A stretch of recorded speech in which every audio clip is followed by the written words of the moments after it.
काळजीवाहू मुख्यमंत्री एकनाथ शिंदे, देवेंद्र फडणवीस आणि अजित पवार आज दिल्ली दौऱ्यावर. अमित शहांसोबत होणार महत्त्वाची बैठक. मुख्यमंत्री पदाच्या नावावर शिक्कामोर्तब होण्याची शक्यता.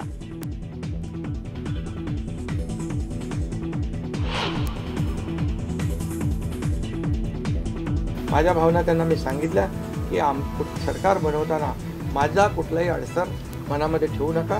तुम्ही जो निर्णय घ्यायचा तो तुम्ही निर्णय घ्या आणि तो निर्णय मला मान्य असेल. एकनाथ शिंदेंनी सोडला मुख्यमंत्रीपदाचा दावा. मुख्यमंत्रीपदाचा मार्ग मोकळा. देवेंद्र फडणवीसांचं नाव आघाडीवर.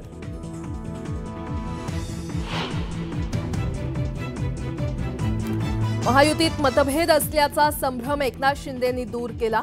शिंदेंनी दावा सोडल्यानंतर फडणवीसांचं मोठं विधान.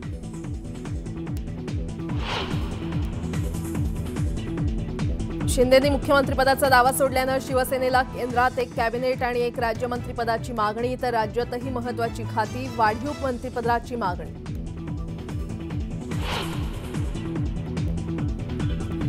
एकनाथ शिंदेंनी दबावाखाली निर्णय घेतला. बहुमत असतानाही निर्णय घेण्यात उशीर का होतोय, नाना पटोलेंचा सवाल.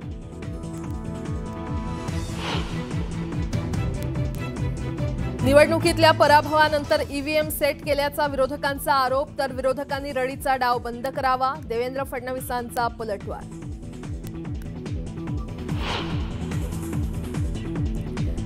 आणि आज संत ज्ञानेश्वर महाराजांचा संजीवन समाधी सोहळा. दुपारी 12 वाजता पार पडणार सोहळा. कार्तिकी वारी आणि समाधी सोहळ्यानिमित्त लाखो वारकरी आळंदी.